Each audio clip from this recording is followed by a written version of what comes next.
Okay, welcome everybody. We've got George Dvorsky and we're going to be talking about AlphaGo Zero, another surprising moment in the progress of artificial intelligence there at DeepMind. So just by way of introduction, George Dvorsky has had a long history of blogging and doing podcasts and writing about transhumanist and techno-progressive themes. As a futurist and a transhumanist, has also been the chair of the the Institute for Ethics and Emerging Technologies, and was one of the founders or chairs of the the Right for Non-Human Persons, which was really good. It got a lot of traction in the media as well. So yeah, look, congratulations, George. I mean, over the years, I think you've done a lot to bring the transhumanist and techno-progressive ideas into the public square and inspire a lot of critical thinking and public debate on these issues. So I think that increased, I think, the quality of material out there that people can sort of read, consider, and discuss with their friends. So yeah. Well, thank you. I mean, it's very, very, very kind of you to say that, and thank you. No, thank you. It's I've been delving in these topics now since it's been it's crazy, but almost 20 years now. Wow. I'm back then, like 2002, 2001, we were making predictions about certain genetic technologies. I was just thinking about this earlier today, actually. And we knew. I remember reading one progressive scientist saying that by the year 2020, he said that we will have cured all genetic diseases. And we're not gonna hit that mark. By it's only 3 years away. But here's what's interesting is, just this month already, there have been 2 gene editing therapies approved for use in the United States. So it is happening. It is happening, but maybe not at the pace we would have liked it. They both happen to be cancer-based immunotherapies. But like I said, we're going down this path. We didn't know how we were going to do it. Now, like today, we know it's going to be CRISPR, and it's going to be other, base editing on the fly. The things that 20 years ago we would have no conception of. And another good example is self-driving vehicles. Again, in the year 2000, 2002, when we first started all these discussions, we were predicting self-driving vehicles in about 10 years. So by the year 2010, we were saying we were going to have them. And you know what? We weren't wrong. They existed in 2010. It's just that they still were very far from being perfect. They're still very much in development.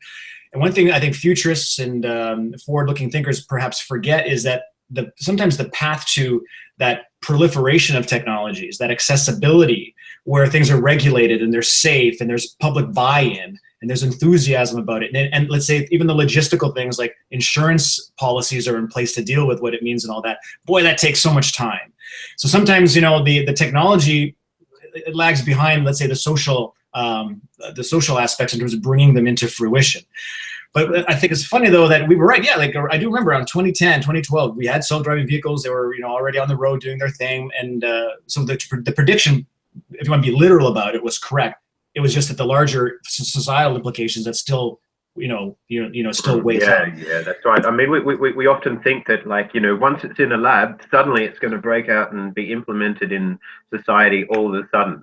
Now, that might work for iPhone technology or, computing technology, which doesn't actually usually harm people. Once there's a breakthrough in GPU technology, it'll be out in a graphics processor in no time, really.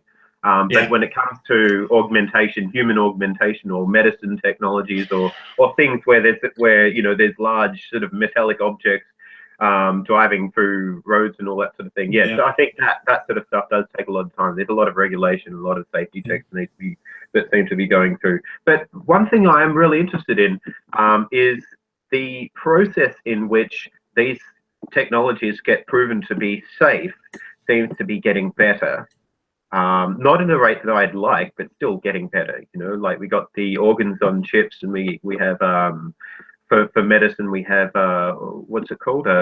Virtual biology, systems biology, and all those sorts of things. So there does seem to be progress in the testing phase there. So that's an encouraging thing, and there has to be that. There has to be the safety and the efficacy aspect of any technology, and even again, let's look at one good example. I think is drone technology. Again, ways in which you may not have been able to have predicted the direction and the trajectory that these things take, particularly in terms of the public buy-in and how these technologies need to be controlled. So we are not just in the Wild West era of drones. We're in the Wild West era of drones. There's going to be the day very soon, and we're already feeling the inklings of this, where if you want to be able to own and operate a drone, you're going to have a license, and you're going to need training, and all these well, we know the state of gun control, for example, in the United States is perhaps not where it needs to be. Although I'm coming to you today from Canada, I'm not sure what gun control is like in Australia, but I'd like to think that. Okay, yeah, there has to be a process to become an owner of a gun, and then even once you are the owner of a gun, there needs to be a paper trail to trace back to, and so on. And the reason why I bring this up, I've never applied for one. Well, I'm just saying the principle. I think the principle applies. Is all I'm saying. That I think the right and the provisions that need to be in place for owning a gun will most certainly need to be in place for owning a drone. Recently here in Canada, a drone flew up illegally to a terrible height above an airport and came within inches of striking a plane. And it's that kind of shenanigans that drone technology is introduced, and the potential to weaponize drones as well, or even just terrible accidents. So these are again things that you're talking about safety. There's also issues of regulation, ways to make it safe. Unfortunately, there's always going to be people that are going to ruin it for everybody else, and there's always an extreme minority of people that ruin good things for everybody else. But the problem is that everything has to now shift towards that extreme minority of people, such that we can ensure safety, across the board. So that's why we have safety and like security. Regulations, licensing, these have to be forethoughts and not afterthoughts. And whether it be the security of a self-driving automobile, for example. So if you're a manufacturer right now developing the computer for a self-driving automobile, I certainly hope to heck that they're already working on preventative ways to prevent hackers from getting in there, overriding things, altering things, and it has to be that way. It can't be something that once it's out there, now we're going to think about how we're going to make these things well, I mean, when these things do get hacked, there will be a public backlash. Oh no, these computers can be hacked, and it'll make the headlines. And I'm worried that once that does happen, it'll actually slow down progress in these areas. But oh well, these things do happen, and I guess we just got to prepare for the moment when these things, when the public backlash, and have a good reason, have good sort of reasons up our sleeve to assure people, well, this is the natural consequence of adopting technology. Things do go wrong. As a software developer, I know that installing a new or building a new system for a company, there's always going to be bugs that need to be ironed out once it's already implemented. So yeah, it's very rare that you get perfect software when it's no such thing. No such thing. Unhackable software. I mean, there's been so many people claiming that they've developed unhackable software. Microsoft have made those claims before, and they've been changed in the past over and over again. It's a repeating story. So. Look, as long as there's a human in the loop, which in almost all cases there is a human in the loop, then it's hackable. That's true as well. Yeah. So that's right. Yes, social engineering is the easiest hacking tool ever. Yes, that's right. Absolutely. So, look, it's been awesome hearing your news about, or reading your article on Gizmodo there. I didn't mention at the start that you were a contributing editor to Gizmodo, which was IO9 magazine there. So just by way of broken introduction, I've just let people know that that's the case. And I'll put a link to the article in the description there. So yeah, it is amazing some of the progress that DeepMind have been making with AlphaGo. Incredible. Yeah, no, it's... we were just talking about just a minute ago, making predictions and seeing kind of things unfold over time. And, back in the day, we were reading things like, Kurzweil's, Age of Spiritual Machines, and kind of seeing his graphs and saying this is going to happen at this point and happen at this point. And to a certain degree, things have been kind of, I want to say, although it's been a while since I visited those texts. I want to, just in the back of my mind, I think he's probably pretty close. He may have had the milestones wrong, because we weren't talking about maybe machines that, defeat grandmasters at Go, or these sorts of what we now consider to be milestones, but they are in fact happening. We are witnessing them happening, and we're having to sit back now and kind of scratch our chins and go, wow, what does that mean? And I do feel that, by virtue of you inviting me to speak with you today, is that we're going to talk about, what did that breakthrough actually mean? What does it represent? Yeah, is it overstated? Is it understated? Is it just right? Well, these are concerns that people have. I mean, like, what does this news actually mean? What's the real difference between this milestone and maybe the original Go and other milestones in narrow AI?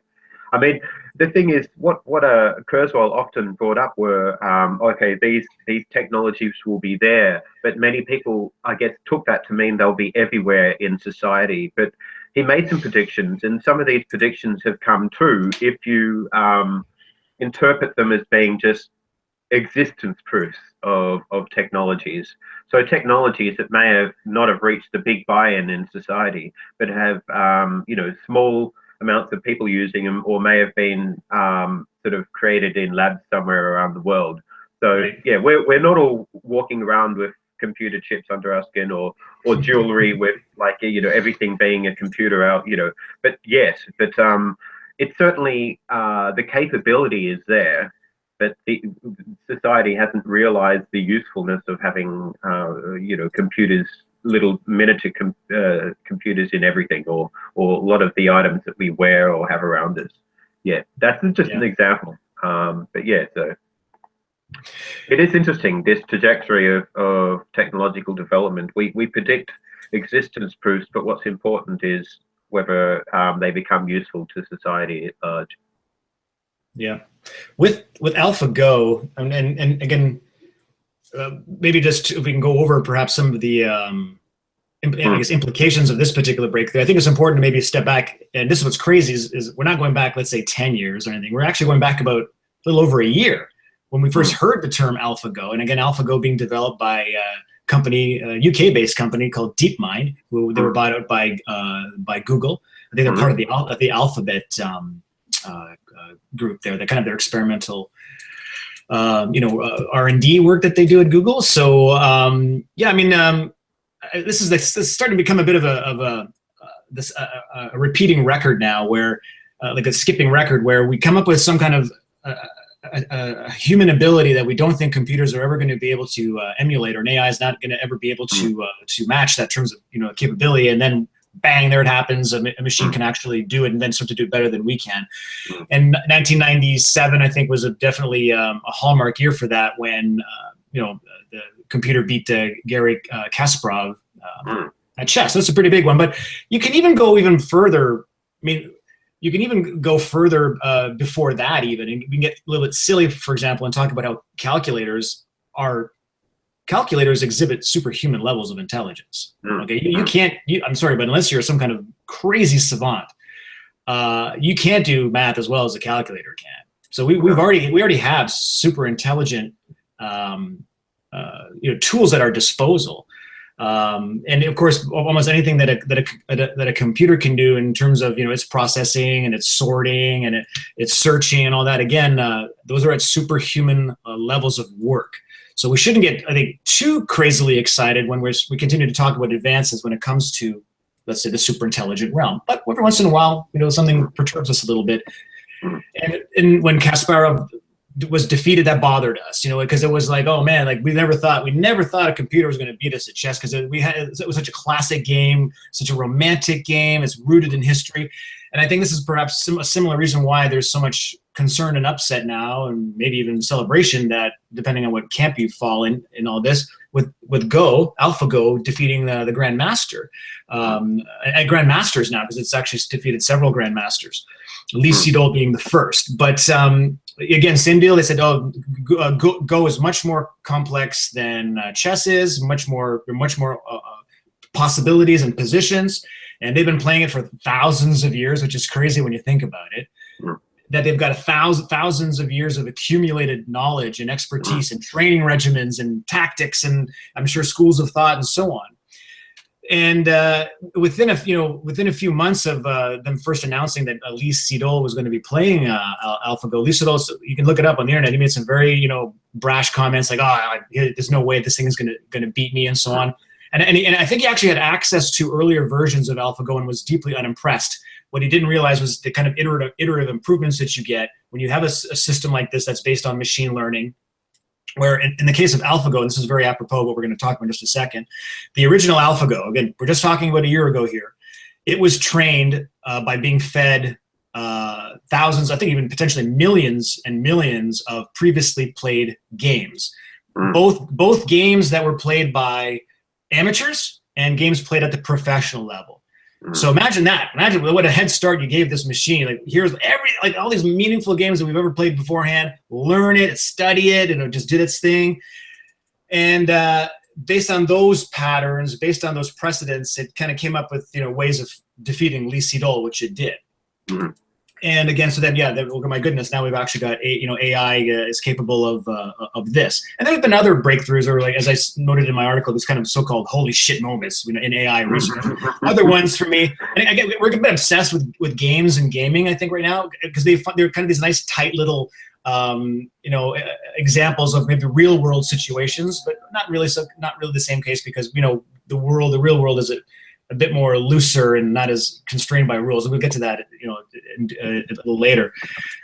But other big moments like that, of course, was when IBM's Watson defeated the Jeopardy champions. And again, that's a bit different because the power of Watson was it's not only because it could parse natural language, like it could actually be asked questions in plain English. Not only was it asked questions in plain English, but it was asked questions in that Jeopardy style where it's given the question before it's given the question has to come up. No, it's given the answer. Yeah, it has to come up. Yeah, that's right.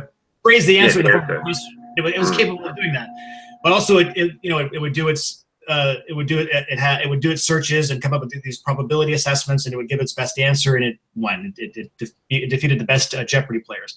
And then recently, or even earlier this year, developers came up with an AI that, and again based on machine learning, that can actually win at poker. And, Texas Hold'em. Yeah, right. Texas Hold'em poker, and that's a bit different. In some ways, you can argue that's one of the more incredible achievements, because at that point you're dealing with partial information and even potentially bogus information, because as you know, in poker you can bluff. You can't bluff. Right, yeah. I mean, you can kind of if you play chess, and I'm not familiar with Go, so you have to forgive me, but I know that in chess you can kind of bluff a little bit. You kind of make a move that's like, figure that one out type thing. But for the most part, I don't think a machine's going to think of that as a bluff. I think a machine's going to look at that and just try to understand what was the strength behind that particular the rationale behind that particular move. Whereas in poker, no, you can definitely have garbage hands, absolute garbage, and yet give off this bravado about your bet and all that. So but this machine that beat some of the best poker players didn't seem to have a problem with so-called incomplete information. So yeah, that was a big one, I thought. But now here's another big one, AlphaGo Zero. So before the original AlphaGo, and before we get to where we are today with AlphaGo Zero, there were some ones that kind of came afterwards. There was AlphaGo Master, was kind of making the rounds in January, I believe. Right.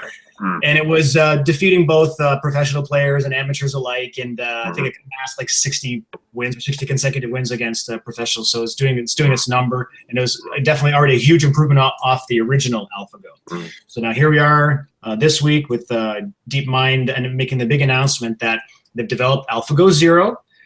A bit of a different paradigm here. Yeah. Yes, what's the difference?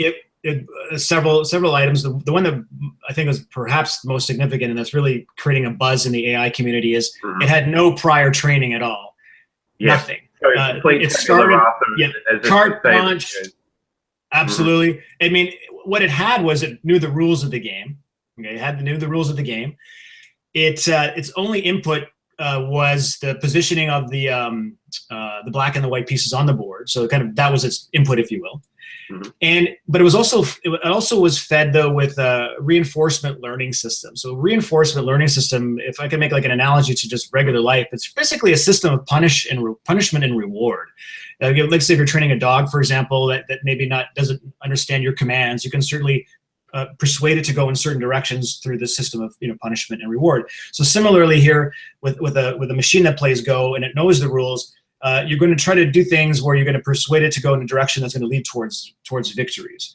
So that's how and it's working. It's got a couple of networks. One that's evaluating the next set of probable moves, and there's another one that's evaluating the probability of winning based on certain positions and so on. And it does this churning, and then it comes up with what are hopefully winning strategies, and eventually will win the game.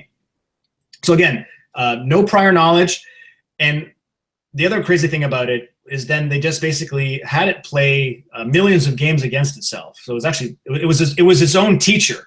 So it can make a move every 0.4 seconds. So they can imagine that you can do a lot of games, and it was just whirring away.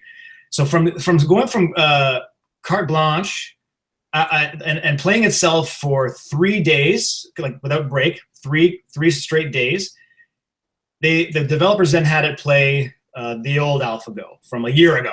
The old AlphaGo from a year ago, and it won all 100 games that it played, 100 to 0. 100 to 0. 100 to 0. That was AlphaGo Lee, I think it was called. The one that actually played Lee set off, right? Yeah, and then after I believe another 40 days of training, I think it was another. So then they give it a lot of time, 40 days. Then it developed the expertise to beat the AlphaGo Master, I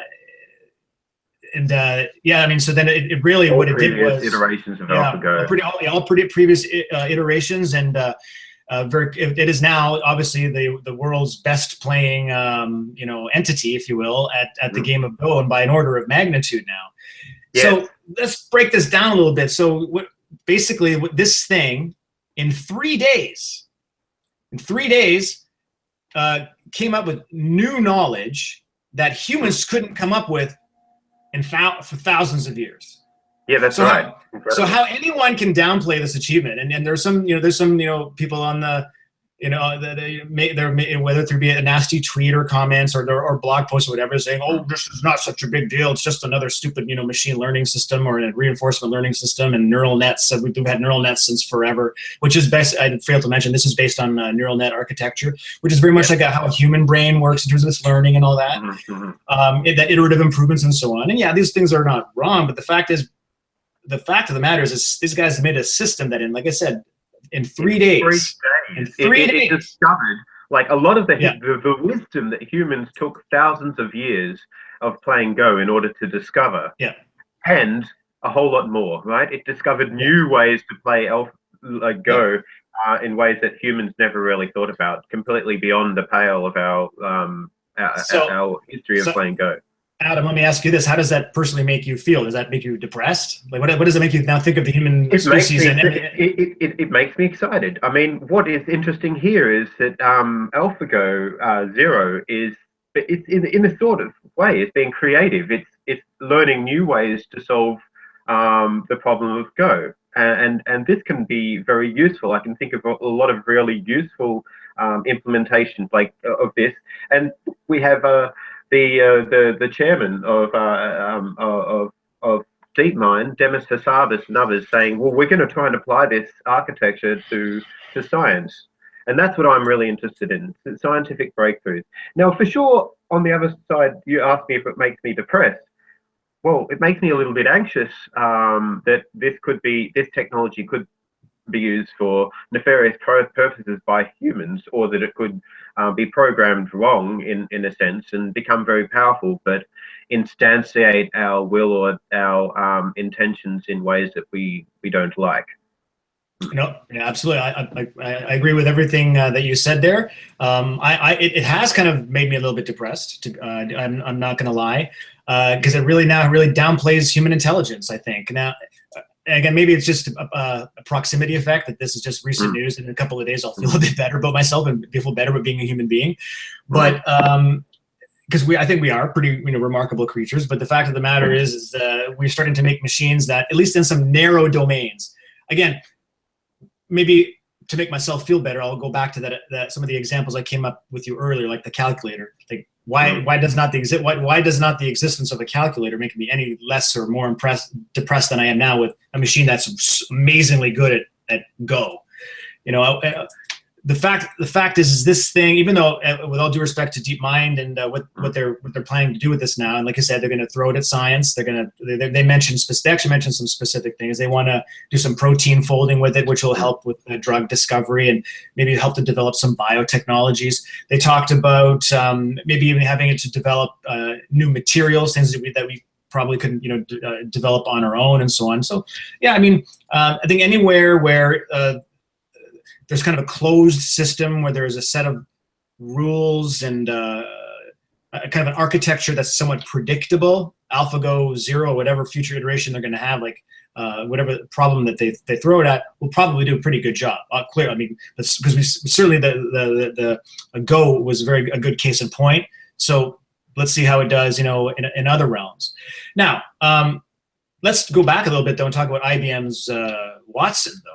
Because there was the same hype back then. Remember, Adam? Like when after the defeat of the Jeopardy champions, they're like, "Oh my God, this thing is going to be incredible! It's good." And they said the first things that IBM had to work on, or they wanted it to work on anyways, was medicine, and doing diagnoses and maybe even helping to develop medicines and so on.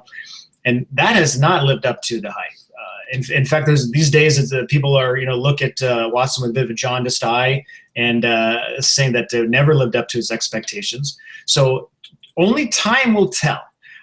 Clearly, DeepMind did a great job in terms of some of the promotional aspects of this breakthrough. Certainly, I got taken by it as a journalist at Gizmodo. I'm struck by it, the fact that you and I are talking about it now. Perhaps there is more substance to it than just some kind of weird promotional thing that they're doing. I don't believe it's just that. I think that it is significant for reasons we've already discussed and we can continue to discuss. But only time will tell. Only time will tell when they see them start to throw this machine at problems and see the kinds of problems that it can potentially. It's a bit solve. risky making solid predictions about this. But what do you think? What's your gut reaction? What's your I think balance of belief in this? Do you think it will have a big impact? This sort of thing. I kind of do. There's clearly some efficacy behind this model of reinforcement learning. The fact that it came up with so much information, on its own from complete scratch is really interesting. And this thing was, leaner and meaner than its previous version. It had a single network instead of multiple networks. The first AlphaGo Lee ran on 48 TensorFlow processing units. And also had the value and policy networks both handled by 2 different neural networks. Now the new one has them all built in, and it's only running on 4 TensorFlow processing units instead of 48. Yeah, so it's funny. You'd think that maybe it would be like it'd have like 128 TPUs and multiple networks. No, they actually streamlined it down, which is that's kind of cool as well. So that's another part of this breakthrough that perhaps people should appreciate and even potentially celebrate. There's a bunch of aspects here. Again, let's go back to some of the. I mean, like AlphaGo, completed. I think it only needed 4.9 million games. And that was completed in about 3 or 4 days. But I think the AlphaGo Master, which was the one after AlphaGo Lee, which was the one that beat Lee Sedol, AlphaGo Master was the next big iteration anyway. And that needed I think 30 million training games over 40 days in order to get where it was. Which is interesting. What that tells me, Adam, is that. Okay, so 30 million as opposed to 4.9 million, and it became an order of magnitude better player than the one that had played 30 million games. That tells me that there were a lot of garbage games in there that did it no good. Whereas AlphaGo Zero only needed, let's say, the 4.9 million games of its own doing. By the way, it was based on random play, but that random play then, because of the reinforcement aspect, became more specific kind of a play. What's interesting about that, it went in its own direction. It went in under its own learning model that probably, I dare say, was, I'm sure, very different than what humans have done. And you're already starting to see this from the Go masters, because now they're analyzing the hell out of this. Like they want to know what, like, because they're seeing moves that they've never seen before. They even use the word magic. They said like that it makes this move that looks like it's high risk, or they don't understand it. And then there's some then there's like some portions of the game that doesn't seem to make sense, and then suddenly bang, you've got these crazy winning positions. That like, oh, how did we even get to this, get here? And that's because it's not hindered by human biases or human prejudices. It doesn't have any of the schools of thought that preceded it. It just went about it in its own way, came up with its own strategies, its own ways of winning, and now humans are going to be very interested to see if they can learn that themselves and apply it to the gameplay. So what's interesting here, rather than also despairing, for example, that humans are no longer relevant when it comes to the game of Go, I don't think it's humans are no more or less irrelevant to Go than we are to chess. We still love to play chess. We still love human v human chess is still very much an active thing. But you can't talk about chess anymore at the professional level outside of the context of how it's informed by computer science. The grandmasters are learning from computers. We even have, a computer-assisted chess is a valid thing. You even have versions of chess right now where, this is fascinating, versions of chess now where the point is to lose. Imagine that. Yes. I've never played that. I've never tried that before. Yeah, that would be insanely difficult, because you have to now find positions where you're forcing your opponent to take your pieces, and even imagine that to even lose. Ultimately, you have to force your opponent to put you into a checkmate position.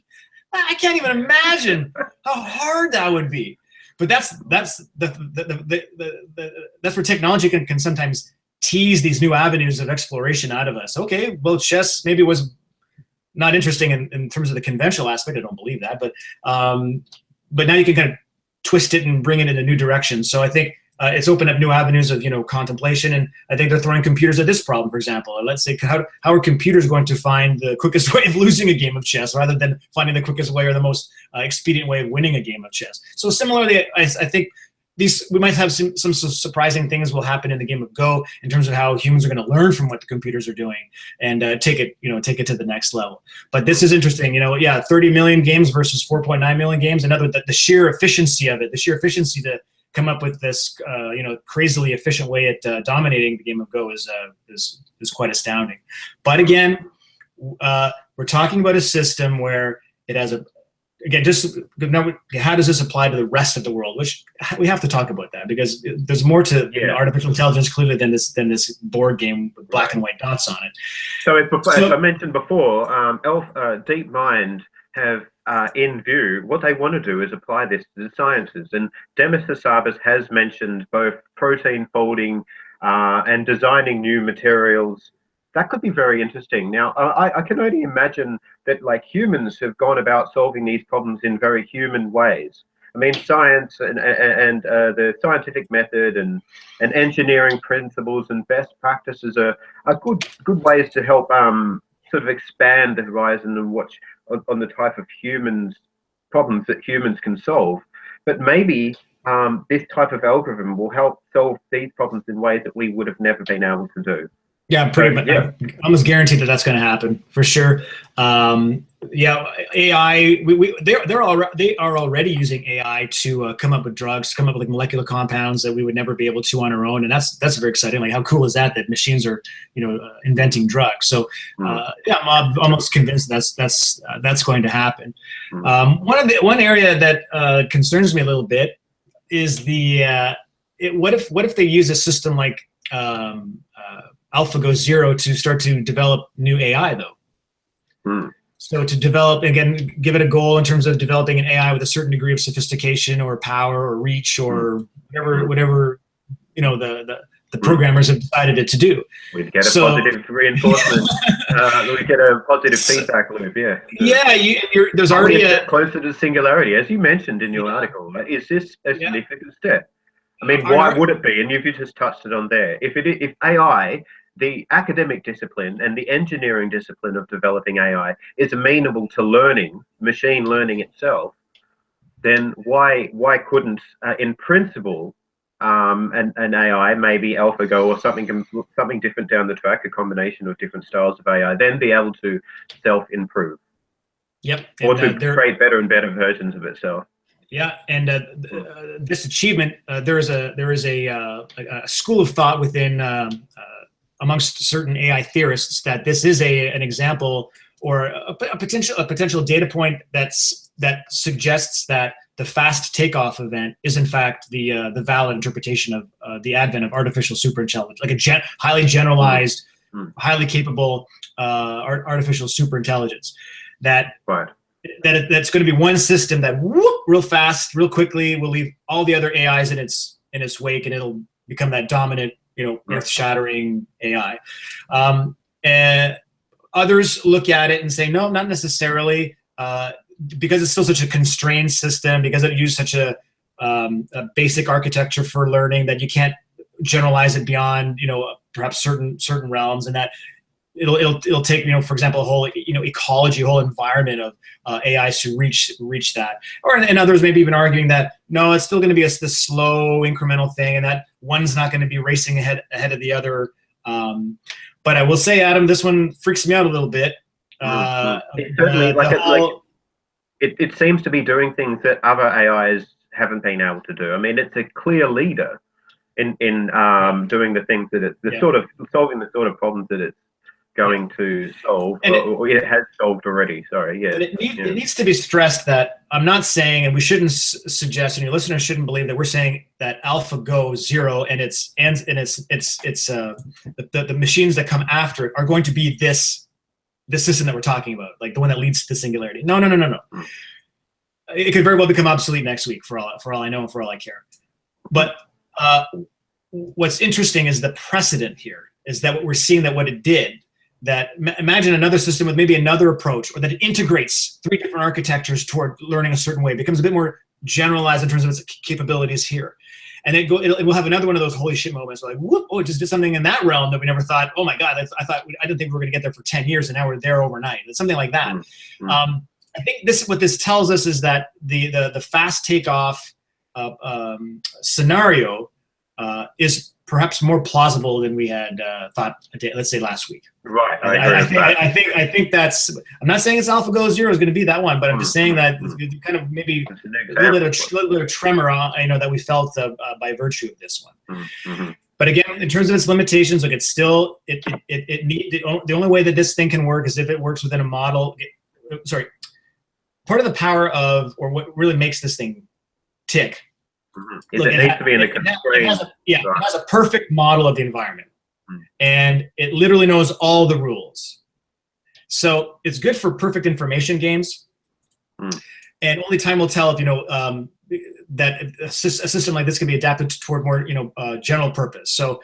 Well, yeah, if it can operate in physical environments which are considered continuous, where there's like almost an infinite number of positions between my arm being in this position and my arm being in that position.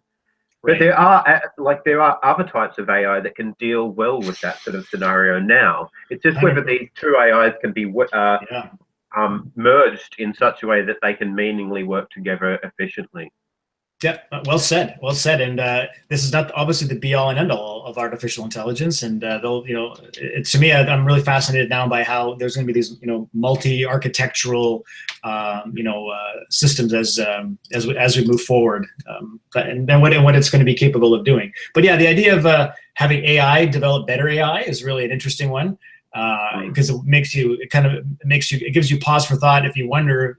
When the first AI becomes truly capable of developing other AI and improving upon itself, like, oh my God, like what is it going to do in the first 3 days, or what's it going to do in the 40 days? You know what I mean? Like, and again, because it brings into, a lot of people may have heard of the book Superintelligence by Nick Bostrom.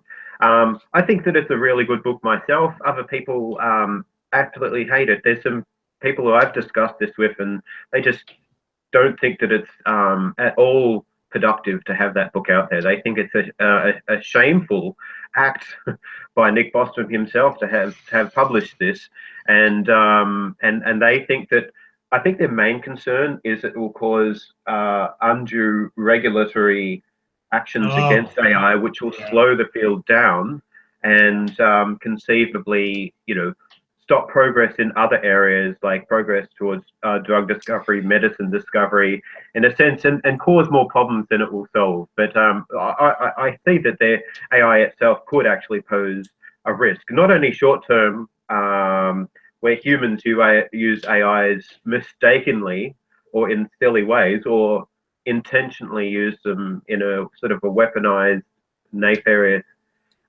way. But yes, I certainly think that there are risks, and a lot of people do. So yeah, what are your thoughts? Yeah, I'm glad you brought this up. There are obviously many camps when it comes to our predictions of where AI is going, and even how we might be able to use it to our advantage. But if I might say, I've noticed that these days there have been kind of like two primary camps emerging, and you can break these camps up into smaller groups and so on. There's the one that I would say that I belong to, Nick Bostrom, Max Tegmark, for example, where, hey, we get it. We get that AI has this tremendous potential for good, and it could absolutely revolutionize humanity, whether it be through massive automation, whether it be through solving all of the hard problems that we have that we're currently contending with, which there are many. But we're not ostriches with our heads in the sand about it in terms of its extreme negative potential. So already you're having conversations that need to be had. What we were just talking about 30 minutes ago, Adam, which was about regulation, safety, security, licensing. In this discourse, obviously things about safe AI, a friendly AI, creating these seeds with which we can do our utmost to make sure that whatever comes out of that seed will abide by certain rules and standards and ethics and all that. And that to me seems extremely reasonable. Once in a while, certainly our camp, if I could call it our camp, we will get doom and gloomish, and we'll talk about rather grim scenarios where every molecule on the planet gets put into a paperclip, and these kinds of like bizarre accidents or deliberate acts that essentially undermine or if not completely destroy humanity. But I think we have to have those conversations. It'd be like talking about the potential for the atomic bomb or atomic energy, and not saying, oh, well, it could actually be used to create a nuclear explosion. Like how stupid would that be? So similarly, we have to have that conversation. But you have this other camp that's out there, and I'll call it like this corporatist camp, this gung ho pro artificial intelligence camp. Because right now, there was an article. I was going through my feeders, and articles like, here's 10 reasons why you have to start an AI, be an AI entrepreneur today, and it just goes on and on like this. We are certainly in an AI hype period right now. I'm not saying unjustifiably. I mean, clearly AI is a very exciting avenue of investigation right now. But because there's so much enthusiasm about the economic side of things, the humanitarian aspect of things, the blinders are on in a very disturbing way. And I'm also worried that you're starting to see perhaps a willful attempt to silence the AI alarmists. In the same way that we look at the climate change and global warming, for example. Let's not kid ourselves. There are forces out there that are trying to convince us that climate change, human-instigated climate change, doesn't exist. So in the same way that exists in society today, we're already starting to see the glimmerings of AI threat denialists start to emerge in our society. I think we need to be very, very careful about that. They need to be challenged at every step of the way. At the same time, those of us who are in that so-called alarmist camp need to be sensible, put forth practical solutions, real-world solutions, things that can actually be done. Because we still want AI to be developed. We still want to reap those benefits of AI, but of course not at the cost of some terrible accidents, terrible tragedies, or people being abused or misused by AI, even at the individual level. I mean, the mind boggles at all the different areas with which artificial intelligence can go wrong. So that's kind of where if I was to maybe point out some emerging trends in terms of this discourse, I'd say that those are maybe a bit of a gross generalization. Elon Musk, probably the highest profile person right now who is making this argument. Thank God for Elon Musk in that regard. Because at the same, what's great about Elon Musk is he's also not a Luddite. He's also obviously an incredible visionary and a futurist in his own right. Yet at the same time, he's saying, "Oh well, yeah, but look, we have this real potential threat on the horizon." Whereas a guy like Mark Zuckerberg, who they've got, both Musk and Zuckerberg have got into a little bit of these Twitter wars. Yes. Where Musk is kind of like doing his head slaps, going like, "Oh my God, this guy does not know what he's talking about," and it's very embarrassing. I think Zuckerberg needs to kind of, I think, check himself a little bit and understand the fact that love him or hate him, he's a thought leader, and he's helping to develop some rather serious technologies. You better be damn sure that he's going about this in the most responsible way possible. And IBM is, I think, similarly have said some irresponsible things lately, and this is obviously going to be one of the most charged debates of the next 20 years. Right. And one of the things, unfortunately, that I predicted this a long time ago, and you mentioned Bostrom's Superintelligence. He makes the same argument that regrettably is probably going to take some kind of a catastrophic incident with artificial intelligence to finally wake up society to the dangers. I hate to say it, because if it does happen that way, let's hope it's something that's relatively minor and not something that's mega scale in terms of its catastrophic effects. Interestingly, what people worry is some people are concerned about the risks of AI, but they're also concerned about other risks, other potentially global catastrophic risks, like climate change or a nuclear exchange, or a viral, human engineered or not, pandemic that causes a lot of people to suffer and die, and all these sorts of things, and think that AI can actually help solve these problems, but also acknowledge that AI in itself could be quite a large risk. So you have a bit of a race condition there between, developing the AI that is sophisticated enough to be able to help solve some of the problems that I just mentioned, but you're also creating the potential for another risk, and that is the AI itself. So what are your thoughts there? I mean, what's the most important thing we should be working on to, reduce the risks on whole? Like all of these possible risks, which could be completely devastating. Do we put the brakes on AI to reduce that risk at the risk of not being able to solve some of the other global catastrophic risks? Well, I would say there's a lot of different things. One is to have conversations just like the ones that you and I are having right now, because unfortunately, AlphaGo Zero notwithstanding, I still think that we do have the luxury, if you will, of being many years off from having to actually contend with these kinds of catastrophic possibilities. I say that with AI. I say that now. Yeah. Hopefully, maybe in 5, 10, 20 years, I'll look back and think to myself, "Oh my God, you had less time than you thought you did, and we should have probably had those conversations." Before the interview, we discussed these series of very surprising moments in breakthrough technology, CRISPR being one of them, the ability of AlphaGo to be able to beat people at Go, beat the masters at Go 10 years or more before people thought that it would be possible.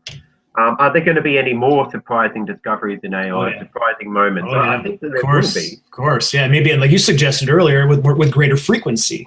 Yeah. This one was nuts. AlphaGo Zero was nuts because we went within the span of a year or a little over a year. We went from not ever believing that a machine could defeat a grandmaster at Go to having a machine that defeated the grandmaster at Go by a score of 100 games to 0. That's crazy what has happened in the last year in that realm. So put your seatbelt on. The next few years are going to be pretty wacky, I think, in terms of some of the breakthroughs that we'll have. At least based on our sensibilities. These things seem to be pretty mind-blowing from our vantage point. Maybe in retrospect they will not seem to be so impactful or important, but right now, certainly from our vantage point, it certainly does seem that way. But furthermore, in terms of the kinds of steps that we can do now and what we should be doing, in addition to just obviously philosophizing about it on the Google Hangout like this, I'm starting to see some good things from some companies. Which one was it now? I think it was Google. Via DeepMind it was. They've set up their own ethics. Ethics department. But it's they had one that they set up I want to say either a few months ago or a few years ago, but it did nothing. It was kind of like just a gesture, but it looks like they've actually set one up now in the last month or so that actually has maybe some teeth and will actually, they have actually like ethical advisors. Nick Bostrom's on their advisory board, if I remember correct. Yes, he is. He's definitely on that advisory board, amongst others. Listed. Oh yeah, well, yeah. But the concern that I had was that, well, it's great that you have an advisory board, an ethics advisory board. I certainly hope that the developers are going to listen to them, because the concern I had is, okay, let's say you're working for DeepMind and you're moving your product in a certain direction. You can see a bunch of applications that you can, that are monetizable, and suddenly the ethics people come knocking at the door saying, we actually have a problem with this here. Like, that's actually not cool because it could lead to this. So how open, how agreeable will the developers be when they start to receive this kind of bad news, and whether ethics people are actually throwing constraint at them or some kind of grief at them about where they're going. All I'm saying is that I certainly hope that they've given this ethics board as much teeth as they said they have, such that it will actually impact on the direction of their work. And again, I don't want to be all.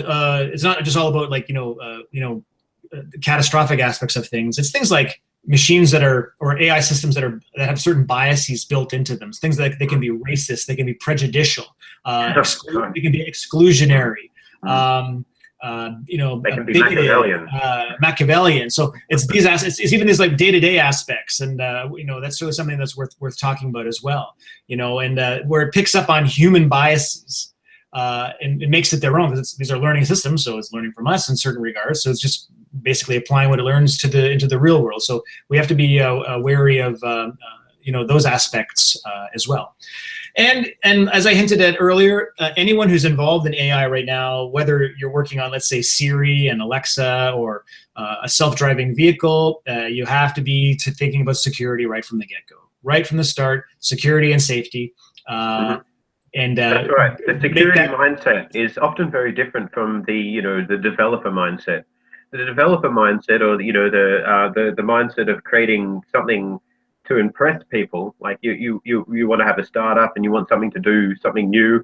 You think about what it can do without actually spending a lot of time thinking about how it will go wrong, or what Absolutely. could go wrong.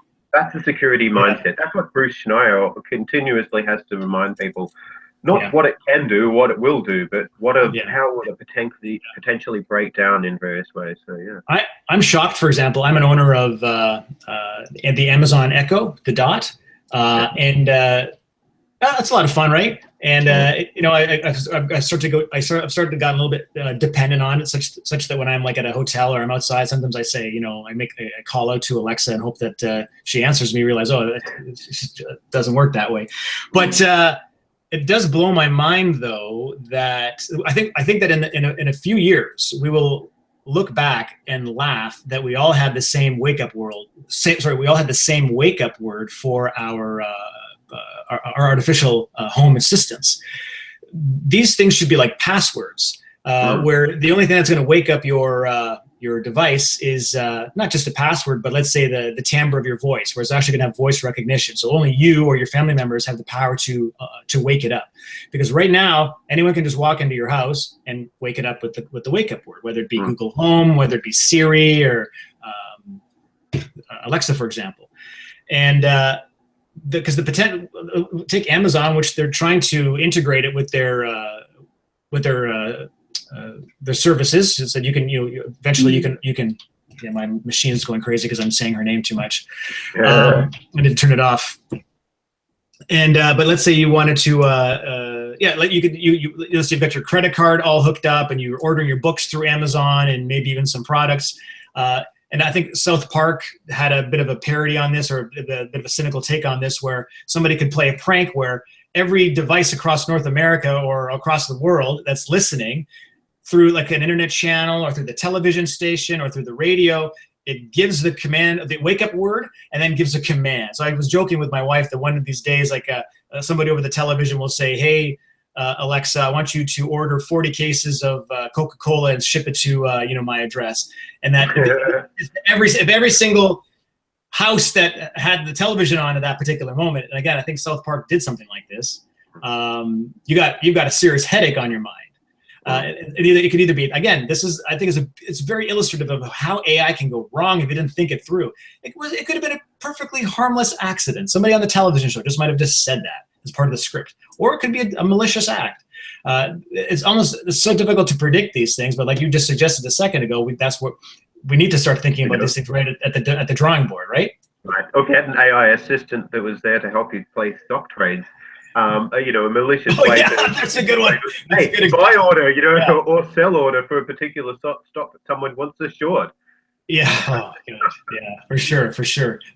Yeah. So, again, Wild West days when it comes to our personal assistants. The fact that there's this rather common wake-up word is ridiculous, and we'll get there. I mean, we'll have our devices will only respond to our voices probably in short order. That's not rocket science. I dare say that technology already exists. It just has to be integrated into the unit. It'll add $2 per unit to the cost probably, but so be it. It'll make it secure and safe. And you won't have people making illicit stock trades on your behalf.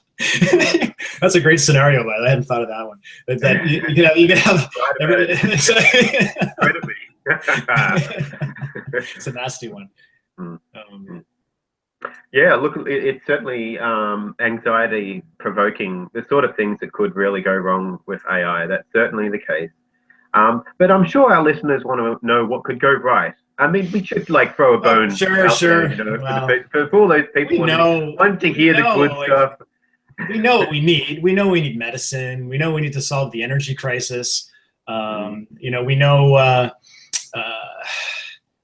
mean, those are two big ones. Again, we talk. I don't want to keep repeating ourselves, but developing materials is a big thing. Because materials can help us do everything from create those energy solutions through to getting us off this planet. They've talked about. You talk about the space elevator, for example, and you have experts saying we'll never get there because we could never develop materials that's strong enough to have that kind of that sheer force on it, from such a high point, out into space, for example, plus other, considerations. So, if we start to, these, arguably as well through artificial intelligence, we can, and robotics, because those are going to be so tightly integrated, clearly, that we're going to be talking about, the automation revolution, which we're right now at the very opening salvos of that. And perhaps having an artificial intelligence inform us as to what we should do in terms of the economy. Of course, me being a transhumanist-minded thinker, I'm really, it's the medicinal aspect, therapies, biotechnologies, genetics. So imagine AI on genetics, how it can scan through a genome, for example, and start to give us information about ways that we can alleviate genetic disorders and tweak and tweak that without creating these side effects. Because for every genetic tweak, a good one here seems to create a bad one over here. So those sorts of things. So one thing I'm a little less enthused about is superintelligence in terms of applying that to us. I mean, a lot of transhumanists are all, I want to be super intelligent. I want an IQ that's I want an IQ that's astronomical level. Well, I think at that point it's a form of suicide. I think you would cease to kind of exist as the individual that you are today. I think rupture in the continuum of who you are from moment to moment, and we can't say that we were exactly the same when we were children. We suddenly just transformed into adults from when you were 4 and you stepped into a machine as a 4-year-old and then suddenly stepped out as a 40-year-old. With all the experiences and sort of the sort of mature mind that a 40-year-old would have. That would be kind of strange. That would be quite a whoa. How did I just? It's a good rupture in the continuum there. It would be. It's a good analogy, but I think even going from human level intelligence to a superhuman level of intelligence would be even several orders of magnitude beyond that. And some people have argued that it would you'd be dysfunctional. You couldn't really operate. It's not how the human brain is supposed to work. We are, if I might say, our constraints in this sense. Not that I want to sound, sometimes anti-transhumanist, but sometimes our constraints sometimes can give us that defining frame that allows us to be functional within society. We can have relationships. We can enjoy, let's say, dinner, certain meals, a gourmet meal, and all those things that we do consider to be those inalienable parts of it being human. I just wonder how much superintelligence could potentially damage our abilities to actually participate in that. Yeah. It could be my lack of imagination, for sure. There may be ways that we can segment ourselves and modularize our future selves in such a way that we can still continue to function in the world at those exaggerated levels of intelligence. It's very conceivable. I mean, these are maybe problems that are not intractable, and just ways of, like I said, creating these modalities within which we can exist and experience the world, such that we continue to be sane, rational, decision-making agents in the world. I'm just a little bit skeptical that that's possible, but I don't think it's an intractable problem. Let's just put it that way.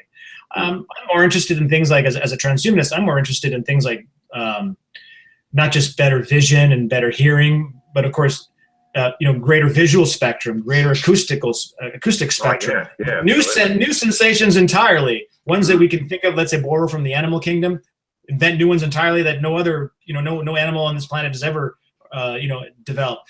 Because I'm very much into the idea that our whole engagement in the world, our whole level of conscious experience is obviously fed by our sensory input.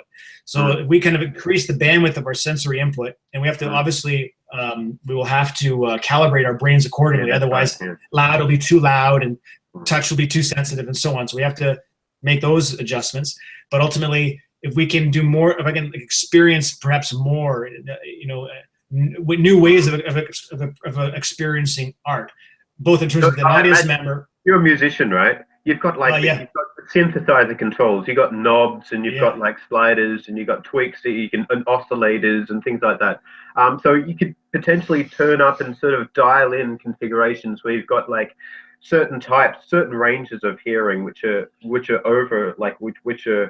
emphasized in certain ranges, like an EQ sort of de-emphasized. Right. So you could really tune into, just the sounds of what birds are sort of tweeting, or just the sound of the river running through a forest, or just being sensitive to certain types of input, and then combining that with other sensory stimuli as well, on spectrums that we currently are inaccessible to us.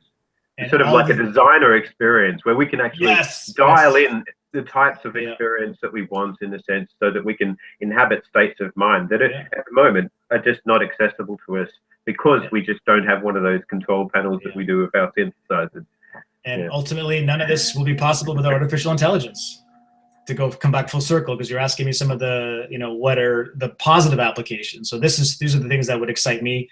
We would need an AI to be able to scan the brain, for example, in terms of understanding how it could,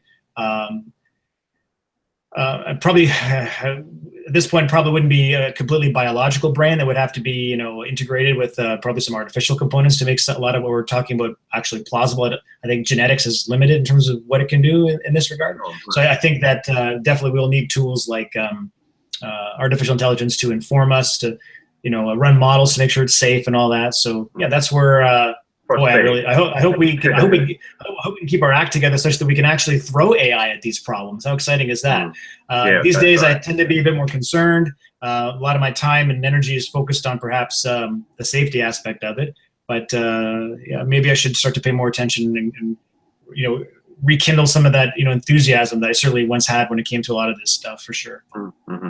I mean, in order to actually realize these sorts of things, I think we need to be careful about how we implement the solutions. If something really does go wrong with AI, then all of these wonderful scenarios that we dream up, in the early days of transhumanism, won't be realizable, because something will just basically stop that from happening. Whether that be, an AI, a weaponized AI war. There could be different sort of state actors trying to outcompete each other, and in weaponized AI having a sort of a race condition, a race towards the bottom of all safety protocols and all that sort of thing. And that's the pits. That's one of the worst. One of the worst scenarios is that arms race, the AI arms race, and we've already got potentially examples with the Stuxnet worm. This weaponized worm that infiltrated the Iranian power plant. That's not even the tip of the iceberg. But it's a sign that, then imagine you have to develop an AI to counter that, and then they're going to develop one to counter that, and so on, and it just increases in scope and magnitude. And sadly, I don't know if there's a way around that. When have we ever actually been able to stave off a technological arms race? It just doesn't happen.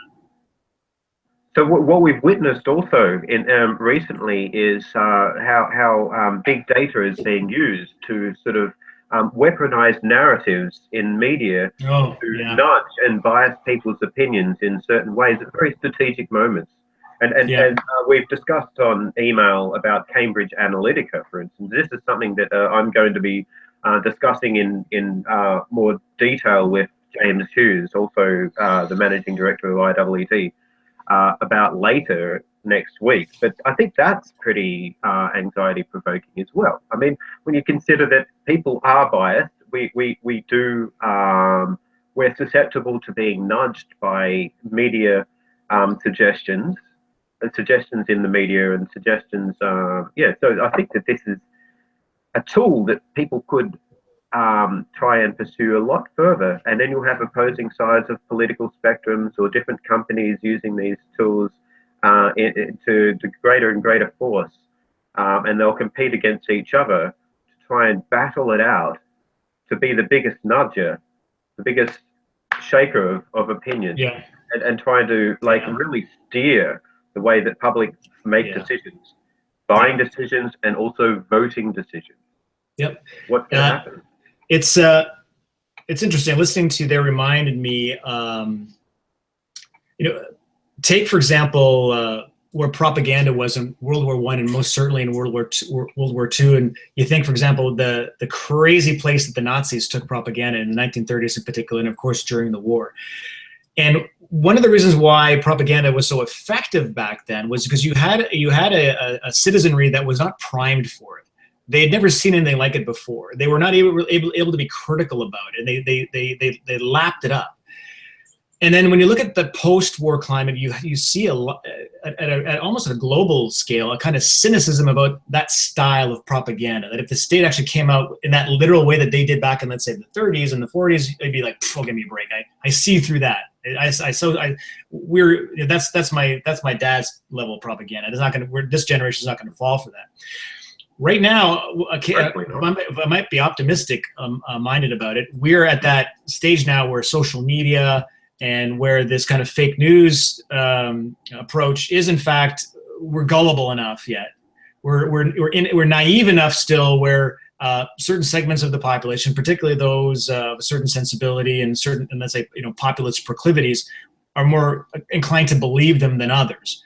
And not to be completely unfair. Let's say, maybe those that don't have all the resources with which to be critical and seek out, let's say, legitimate news sources and so on.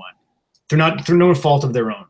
But what I'm suggesting is that maybe we'll go through a generational shift where we simply are going to lose our faith and trust in certain media channels or certain ways of expressing information.